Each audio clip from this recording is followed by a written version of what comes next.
할렐루야. 네, 이제 11월 첫째 주일도 하나님께 나와 예배하는 여러분들 주님의 이름으로 축복합니다. 오늘 말씀의 제목은 교회가 기도할 때입니다. 교회가 기도할 때. 자, 오늘 우리가 이제 11월 1일부터 이제 작정 기도를 시작하잖아요. 그래서 제가 좀 믿음을 일으키기 위해서, 여러분들의 믿음을 일으키기 위해서 오늘 본문을 가지고 교회가 기도할 때 어떤 역사가 일어나는지 살펴보면서 우리도 좀 도전을 받고 가슴이 뜨거워지기를 주님의 이름으로 축원합니다.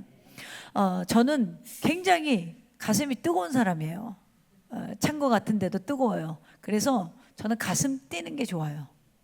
사랑을 하려면은 뜨겁게 하는 게 좋고, 저는 우리 최 집사님이랑 연애할 때 하루도 안 본 적이 없어요. 10분을 봐도 매일 봐야 돼요. 그러니까 성향이 그랬죠. 전혀 그렇게 안 생겼죠. 뭘 좋아하면 미쳐요. 여러분 스위트에 미쳐요. 예수님 생각하면 가슴이 뛰어야 돼요. 자다가도 뭐 한다? 행복해야 돼요. 네. 자다가 깨도 행복할 거야. 왜? 주님 만나고 가니까. 예수를 진짜 만나야 된다니까요. 남이 만난 예수 말고 내가 만난 예수. 내가 만난 예수. 예배를 통해서 여러분들이 예수님을 만나야 돼요. 저는 소개만 하고 가드라인만 잡아주는 거예요. 그러니까 늘 막 뭔가, 그래서 저는 기질적으로 도전하는 걸 굉장히 좋아해요. 그래서 뭔가 도전하고 뭔가를 이루고 그러다 보니까 일중심인 사람이 되기가 굉장히 쉬워요. 일중심이면 여러분, 가족이 상처를 받고 내 주변 사람이 상처를 받는 걸 잘 못 봐요. 일 중심인 성격들이 좀 그래요. 그러니까 일만 추구하기 때문에 내 가족이 외로운지 뭐가 왜 그러냐면 그 뜨거운 열정이 뭔가에 다른 거에 꽂혀 있기 때문에 다른 게 잘 안 보이는 거예요. 여러분, 세상에서도 이렇게 뭔가가 가슴 뛰고 뜨겁고 그 사람을 좋아하거나 어떤 일에 심취해서 좋아서 하면 뜨겁잖아요. 우리 내면이 그리스도로 꽉 차면 기쁨이 넘친단 말이에요. 근데 얼굴이 탁 건드리면 울 것 같은 사람들이 있어. 오늘 우리가 예수님 만나러 왔잖아요. 기쁨이 근원이 되시고 복의 근원이 되시고 삶의 주관이 되시는, 여러분이 삶 속에서 하나님을 경험하지 못하면 여러분은 하나님 만난 게 아니에요. 모든 자연 만물 속에서 하나님의 뭘 주셨어요? 일반적인 계시를 주셨잖아요. 신의 존재를 드러내고 계시다고요. 그래서 진화론은 성립될 수가 없어요. 모든 만물을 통해서 신이 창조한 솜씨를 뽐내고 있기 때문에, 존재를 드러내고 있기 때문에, 여러분, 우리가 어떤 상황에도 여러분들이, 저는 좀 행복했으면 좋겠어요. 상황이나 환경이 여러분을 불행하게 만드는 게 아니에요. 통장의 잔고가 여러분을 행복하게 만드는 게 아니에요. 여러분 가져봤잖아요. 행복하셨나요? 이뤄도 봤잖아요. 사도행전 12장은요 교회에 대한 정치 권력자인 그 당시 헤롯 왕의 박해 가운데 이상하게 헤롯은 이 12장에서 죽습니다. 끝에 가서. 근데 하나님 말씀은 흥왕해 간다는 거예요. 여러분, 이게 뭘 증거하냐는 거예요. 우리에게 세상의 권력은 잠시인데요, 하나님 말씀은 어제도 오늘도 미래도 영원해요. 말씀을 쫓아야 여러분의 삶의 모든 것들이 더해지는 거예요. 이 원리를 놓치면 안 돼요. 내가 지금 하려는 일이, 내가 하려고 하는 것들이 정말 하나님 기준에, 하나님 말씀에 하나님이 기뻐하시는 것이냐. 저는 항상 생각하는 게 뭐냐면, 이 일이 내가 저 사람한테 이 이야기를 할 때 하나님이 그 마음을 갖고 하나님이 기뻐하는 일이냐, 사람을 살리는 일이냐 생각해 봐야 된다라는 거죠. 여러분, 오늘 본문에 보면 1절부터 시작하면 12장 내용이 이 내용이에요. 야고보 사도가 순교합니다. 그리고 베드로 사도가 투옥되어서 이제 사형 집행을 앞두고 있어요. 그때 교회는 간절히 기도합니다. 천사의 도움으로 베드로가 감옥 밖으로 구출이 됩니다. 그리고 교회를 박해했던 헤롯의 죽음은 이 기록이 되고 말씀은 흥왕하게 되더라. 그래, 교회는 점점점 부흥되더라. 이 이야기를 12장에서 하고 있어요. 이 내용은 뭐예요? 초대교회가 형성될 때의 한 부분의 일화를 지금 기록했다라는 거예요. 오늘 본문에 초대교회 상황을 보면 1절에 이런 말씀이 있죠. 그때에 헤롯 왕이 손을 들어 교회 중에서 몇 사람을 해하려 하여. 여기 그때는 특정한 시간을 이야기하는 거예요. 어떤 때? 하나님의 시간으로서 카이로스라고 하는데, 사도행전 7장에 보면 누가 죽냐면 스데반이 순교하게 돼요. 돌에 맞아서. 그리고 스데반의 죽음을 기점으로 이제 교회가, 초대교회가 박해가 심하게 시작이 돼요. 그러니까 이제 목숨 걸고 예수님 믿어야 되는 상황이 온 거예요. 지금도 그랬지만 굉장히 스데반의 죽음으로 인해서 사람들이 너무 놀라가지고 흩어집니다. 흩어져서 갈릴리 북쪽으로 더 멀어진 이방 지역인 수리 안디옥까지 가서 그들이 신앙 공동체를 이루게 돼요. 그래서 최초의 유대인들이 개종해서 세워진 초대교회는 예루살렘 교회, 그리고 이방인과 유대 개종한 자들이 함께 예배드리던 곳이 안디옥 교회가 돼요. 그래서 이제 이방 지역인 수리 안디옥까지 복음이 이루어서 이제 이방 교회가 세워지고 부흥하게 됩니다. 그래서 많은 사람들이 하나님의 아들 예수 그리스도와 주님의 말씀을 전하자 많은 사람이 주님을 믿어서 교회가 형성되고 막 성장할 때예요. 최초의 이방인 교회인 안디옥 교회가 한편에서는 부흥하는 가운데 최초의 유대인들로 형성된, 그러면 예루살렘 교회는 어땠냐면 권력자들로 인해서 예수 믿는 게 그렇게 녹록하지 않았어요. 대표적으로 그 권력자 하면 누구냐면 본문에 등장하는 헤롯입니다. 이 헤롯은 예수님 태어날 때도 예수님 아이들을 죽이라고 명령한 사람도 헤롯 대왕인데, 이 헤롯 대왕의 손자인 헤롯 아그리파 1세예요. 오늘 12장에 등장하는 사람은. 그래서 헤롯 대왕의 아들 중에 헤롯 안티파스가 있는데, 그 사람이 갈릴리를 다스리다가 해임된 이후에 로마 황제에 의해서 헤롯 아그리파 1세가 갈릴리에 분봉하게 돼요. 그래서 사마리아와 유대를 포함해서 팔레스타인 전 지역을 다스렸던 인물이 오늘 12장에 등장하는 헤롯입니다. 이때에 헤롯이 아주 정치하기 힘든 사람들이 있었어요. 그게 누구냐면 유대인들이에요. 그래서 유대인들의 환심을 사야 되는데, 그러면 유대인들의 종교 지도자들의 환심을 사야 했어요. 왜 그러냐면 유대 민족의 정신적으로 이끌고 종교적으로 이끄는 사람들이 유대의 종교 지도자들이었기 때문에 그래요. 근데 헤롯이 가만히 보니까 유대 종교 지도자들이랑 친해야 자기가 정치 생활을 하는데, 다스리는데 편한데 말이죠. 이 유대 종교 지도자들이 자기를 그렇게 좋게 보지 않는 거예요. 그래서 헤롯이 아이디어를 냈어요. 그게 뭐냐면 유대 종교 지도자들이 싫어하는 걸 내가 해결해 주자. 유대 종교 지도자들이 싫어하는 게 뭐였겠어요? 기독교회였어요. 그리스도교. 그러니까 유대 종교 지도자들이 이단으로 생각하는 그리스도교를, 우리는 인정하지 않는 메시아 그리스도, 예수 그리스도를 믿는 그리스도교를 내가 좀 없애줘야겠다. 그러면 유대 종교 지도자들이 내 편에 서겠지라고 생각해서 1절에 그때의 헤롯 왕이 손을 들어 박해를 시작했다는 거예요. 교회 중에 몇 사람을 해하려 하여. 그럼 몇 사람을 해하려면 교회가 와야 될까요? 교회 지도자겠죠. 그래서 맨 처음 순교시킨 사람이 누구예요? 2절에 요한의 형제 야고보, 사도 야고보를 말합니다. 사도 야고보를 처형해요. 그리고 나서 유대인들이 이 일을 기뻐하는 걸 봐요. 3절에 보면 누구를 그 다음에 겨냥하냐면 그 당시 초대교회 수장이 누구예요? 베드로란 말이죠. 그래서 그 베드로를 잡아서 내가 죽이면 저 유대 종교 지도자들이 나에게 굉장히 호의적이겠다, 이런 생각을 했던 것 같아요. 그래서 베드로를 잡아서 옥에 가둡니다. 그래서 4절에 보면 내식인 내패에 맡겨 지키고 유월절 후에 백성 앞에 내고자 하더라. 그래서 이제 베드로는 옥에 갇혔고, 이 상황을 본 교회 성도들은 어떻게 하겠어요? 데모하지 않고 기도했어요. 왜 그러냐면 차라리 이게 뭐 어떤 이 교회적인 문제로 이렇게 했다면 뭐 사내들인 공의에 가서 얘기를 해보기도 하고 뭐 이렇게도 해보고 하고, 그런데 이게 지금 당장 베드로가 죽게 생겼단 말이에요. 그리고 무려 4인 1조 군인을 4개조로 만들어서 이 베드로 지지하고, 베드로가 이 당시에 굉장히 인기가 많았잖아요. 막 나가서 설교하면 3,000명 5,000명 회개하고 돌아왔으니까. 그러니까 이 사람을 어떻게 하면 내가 정말로 완전히 사형을 시킬 수 있을까 생각했던 게 4인 1조의 군인을 4개조로 만들어서 감옥을 철저하게 지키게 했단 말이에요.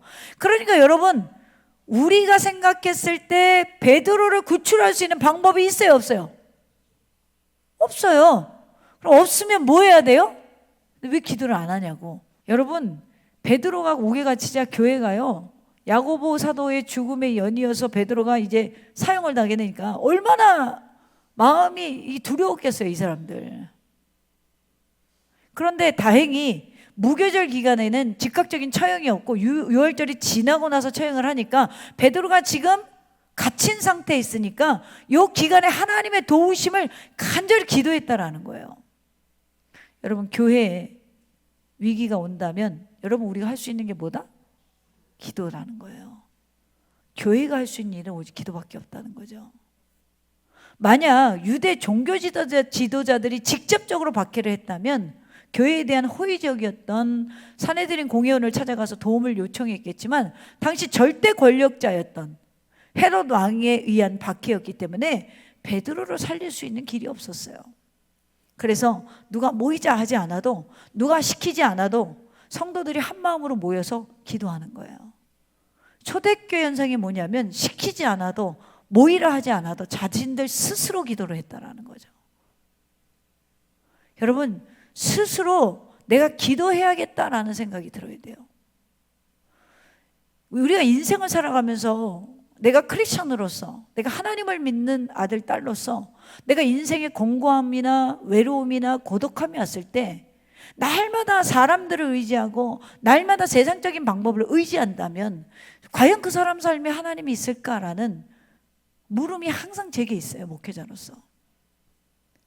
정말 여러분들이 위기가 왔을 때, 정말 이 깜깜한 밤에 정말 홀로 성전에 올라서 정말 울어도 보고,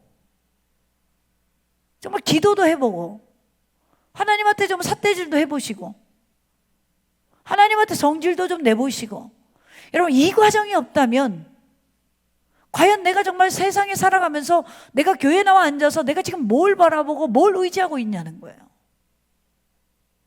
내 통장에 잔고가 떨어졌는데, 내 인생에 사람들이 다 떨어져 나갔는데, 내 삶이 정말 팍팍하고 공고하고 정말 이 가을에 이 건조한 것처럼 팍팍해지는데 하나님을 찾아볼 생각을 안 해요.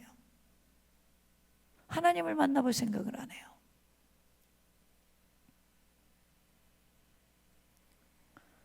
여러분, 지금 한국교회는 위기고 개인적인 삶도 위기인 시대에 우리 살아가고 있습니다. 오늘 우리가 작전 기도를 하면서 교회 부흥을 위해서 뭐 이것저것 기도하지만, 그 기도하는데 우리가 해보지 않고 안 된다고 하지 마시고 기도를 해보세요. 사랑하는 더셈의 가족 여러분, 여러분의 삶에 위기가 올 때 기도가 생각이 나야 돼요. 여러분의 삶이 답답할 때 기도가 생각이 나야 돼요. 그 나의 외로움을 계속해서 사람들에서 채우려고 하는 거예요. 너무 안타까운 거예요. 사람은요, 여러분, 어떻게 보면은 이해관계가 없으면 사랑이 힘든 존재예요. 저도 사람이지만. 제가 여러분을 사랑한다고 했을 때 여러분들을 안 보면 제가 사랑할까요? 생각해 보세요. 우리의 모든 근원의 시작이 하나님이기 때문에 하나님께로 돌아가지 않으면 인생은 채워지지가 않아요. 외로움도 마찬가지고, 환경의 무너짐도 마찬가지고, 물질도 마찬가지예요. 그럼 목사님, 나는 여기 지금 나와서 앉아 있어서 하나님께 돌아왔는데요. 여러분의 중심과 삶이 진짜 돌아왔는지 한번 보자는 거예요.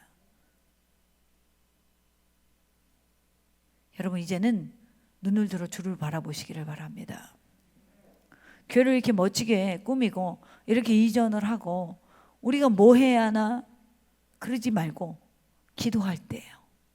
기도. 할렐루야. 오늘 초대교회가 얼마나 간절히 기도했는지 일부 교인들은요 밤에 잠을 자지 않고 기도했어요. 오늘 우리가 기도할 때 그렇다면 어떤 마음으로 해야 되는가? 오늘 본문에서 두 가지만 우리가 배우기를 소망합니다. 여러분 다 알고 있지만 첫째로 간절히 기도해야 돼요. 베드로가 옥에 갇혔을 때 5절에 보면 성도들이 어떻게 기도했다고 해요? 그들이 간절히 기도했다. 그냥 한 게 아니에요. 간절히 했다는 거예요. 이 간절히 해당하는 헬라어가 액터노스라는 단어인데 아주 강도 높게 기도했다라는 거예요. 우리는 강도 높은 기도를 싫어하잖아요. 근데 강도 높게 초대교회는 기도했다는 거예요. 아주 힘있게 기도하고 끈질기게 기도했다는 의미거든요, 이 단어가. 근데 이 단어가 같이 쓰여진 장면이 있어요. 어디냐면 누가복음 22장 44절에 누구의 기도가 있죠? 예수님의 겟세마네 기도가 있어요. 겟세마네 기도에 주님이 간절히, 예수님이 잡히시기 전날에 간절히 강도 높게 힘있게 아주 끈질기게 기도했다는 거예요.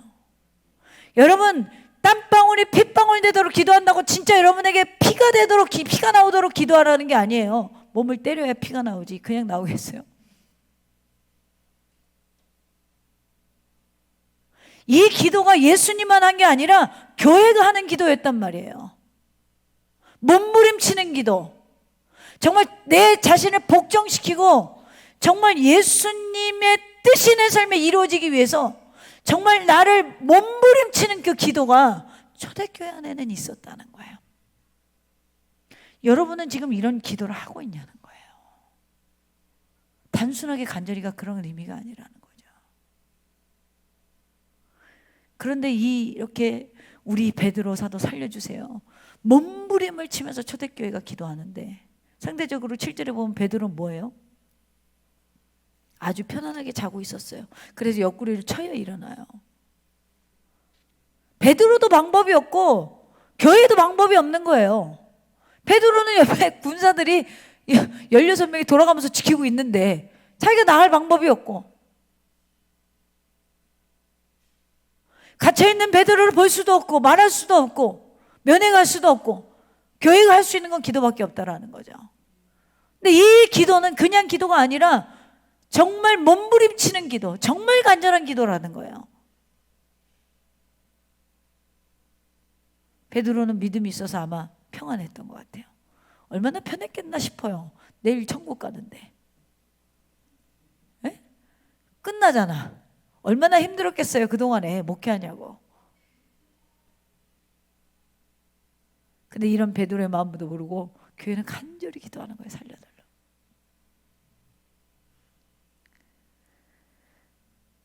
군인이 틈에 잠을 재우고 베드로는 쇠사슬에 묶여 있고 밖에는 또 파수꾼이 있고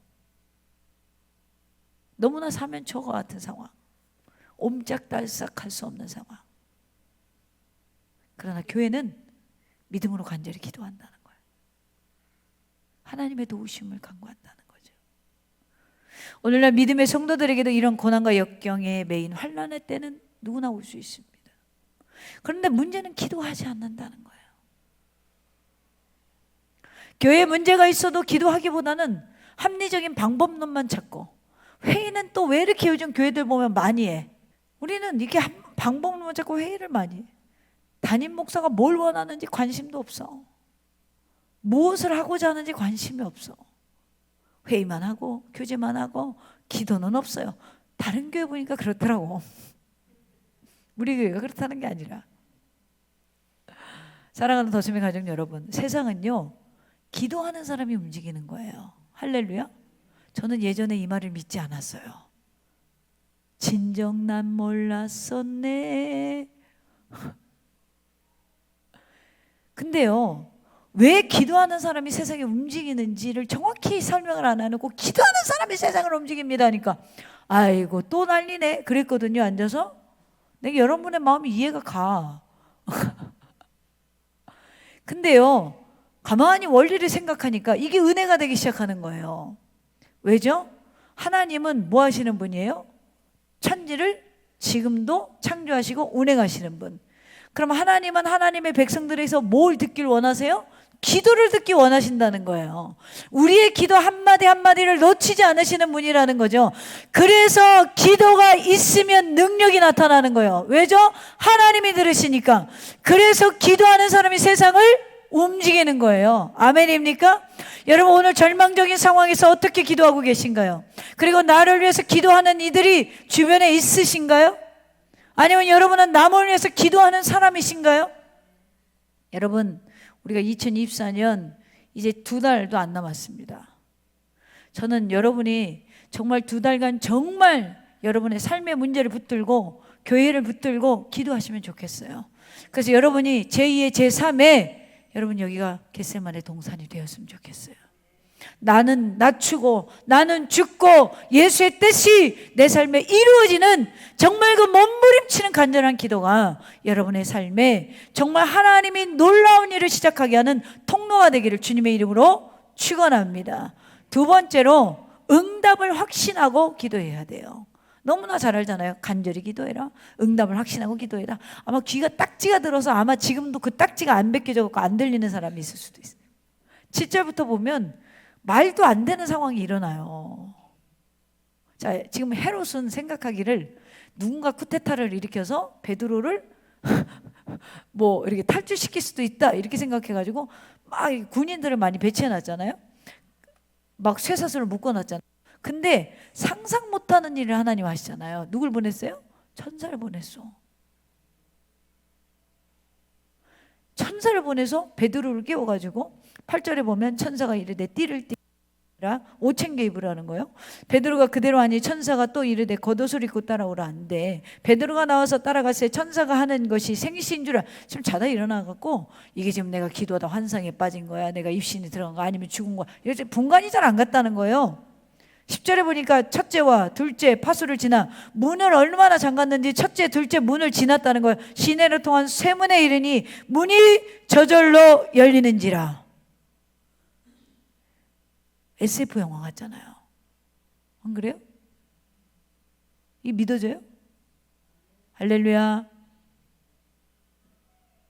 그래서 한 거리를 지났어요. 골목을 지나니까 천사가 떠났어요. 그때 11절에 베드로가 뭐 했더라? 들어왔대요. 감옥 밖에 나와서 이제 아마 밤이니까 차가운 공기가 있었겠죠. 밤에는 추운 지역이니까 정신이 이제 들어온 거예요. 내가 밖으로 나온 거구나. 어떻게 나온 거지?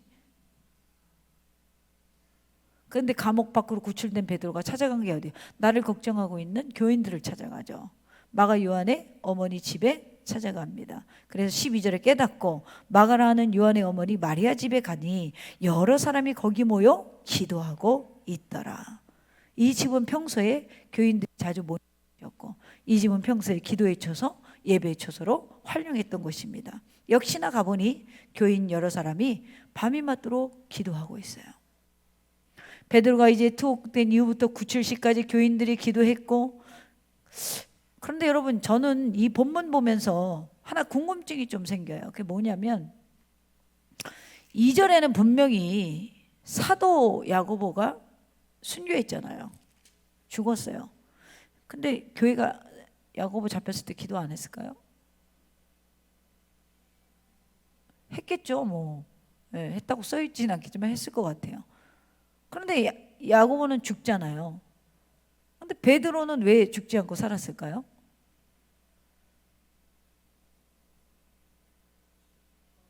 한 번도 생각을 안 해봤는데 저 목사 또 머리 아프게 이상한 소리를 하네. 그냥 믿음으로 밀어붙이지 또 왜 이렇게 머리를 헷게 해. 이런 거 알려주려고 있는 건데 뭐. 하나님께서 왜 베드로 기도만 들어주고 베드로를 향한 기도 야고보는 안 들어줬을까요? 사명이 있으면 죽지 않아서, 아직 베드로가 사명이 남아서 하나님께서 목숨을 살려서 사명을 감당해야 하기에 교인들로 하여금 이도록 기도하게 하셨을까?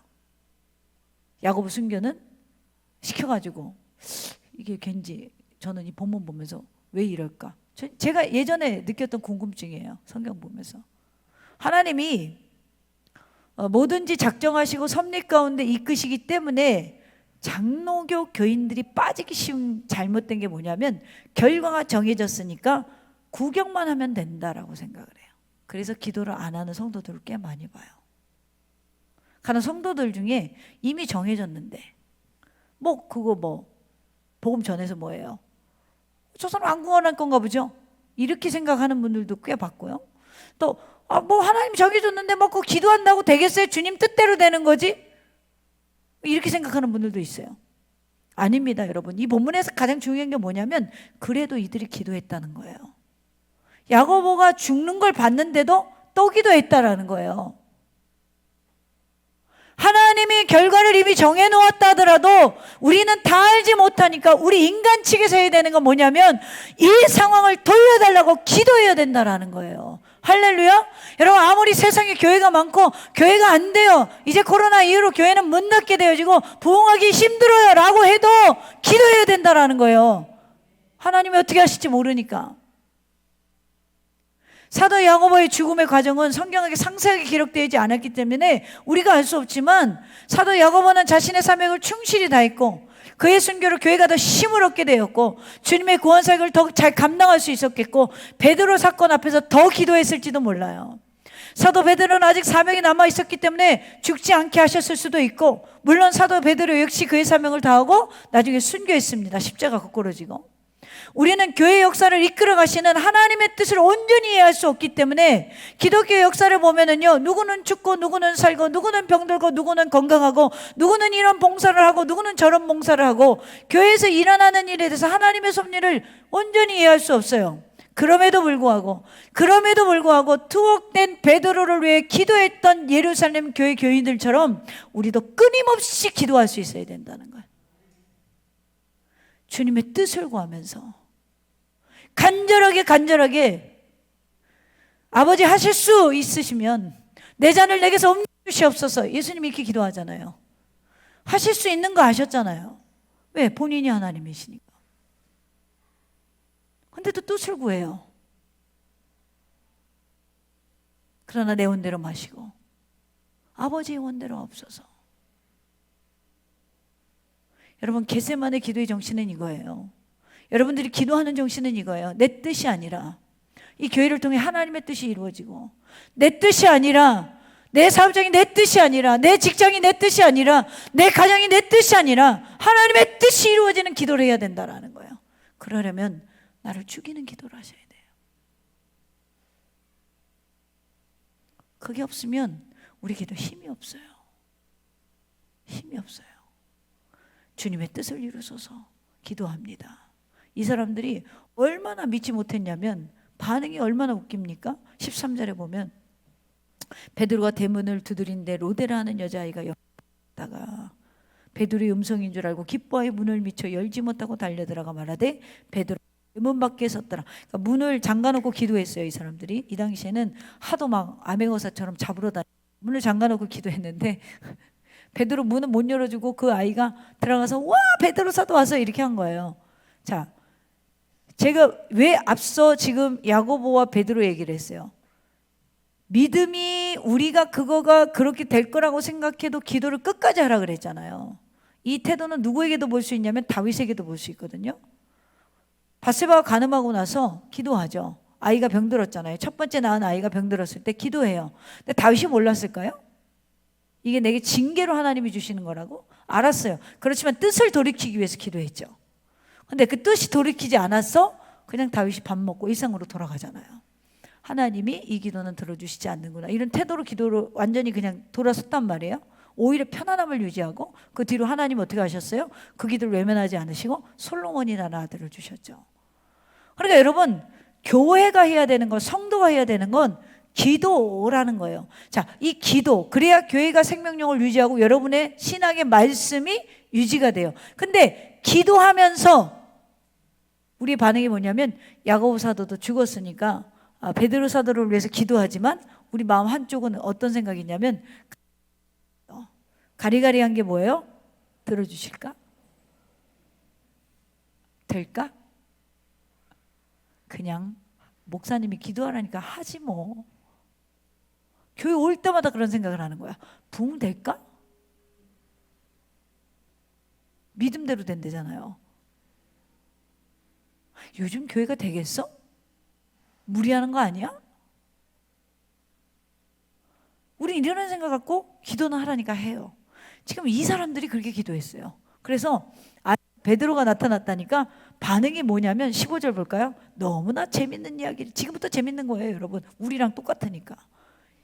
여자아이가 베드로를 보고 달려가서 막 얘기를 하니까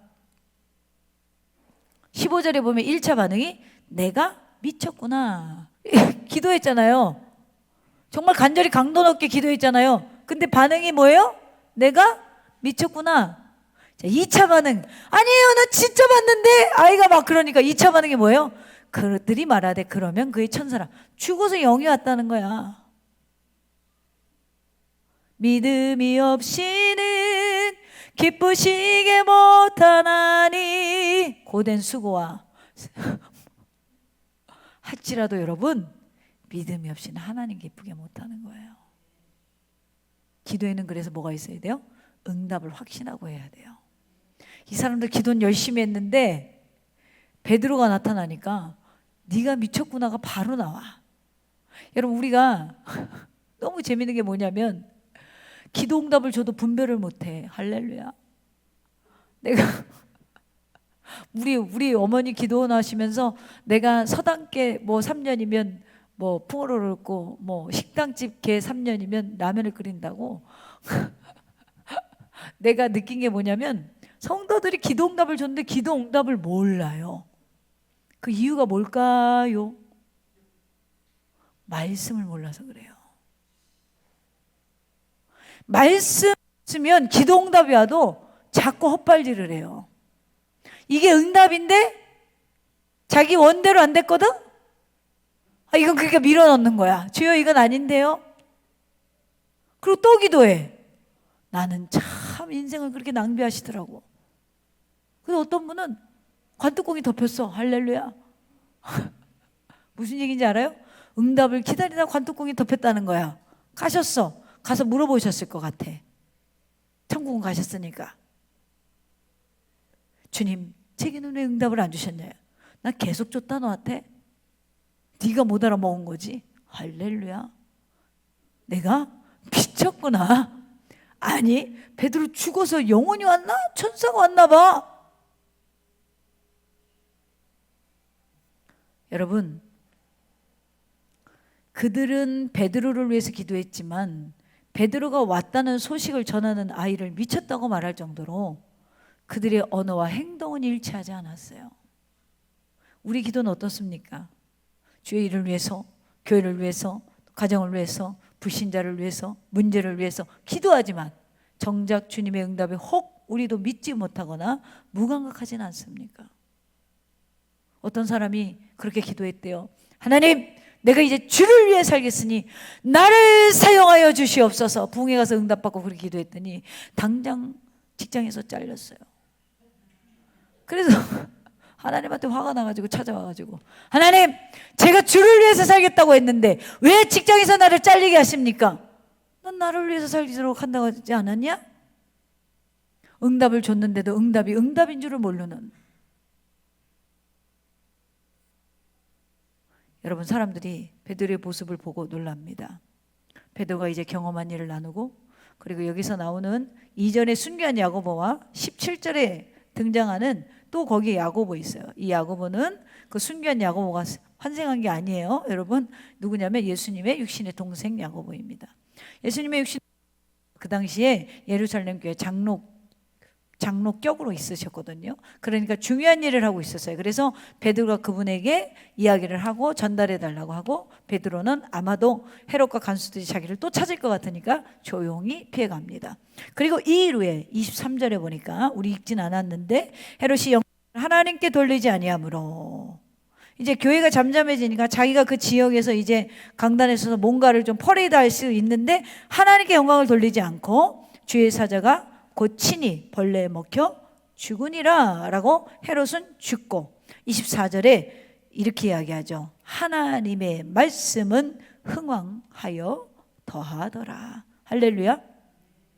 이 흥황하다는 원어적 의미는 식물과 같은 생명체가 거침없이 막 자란다는 거예요. 여러분 요즘에 밖에 여름에 보면 야, 칡넝쿨은 정말 생명력이 대단해. 그렇게 막 번성을 한다는 거예요. 가지를 치고 또 쳐도 막 번성한다는 거예요.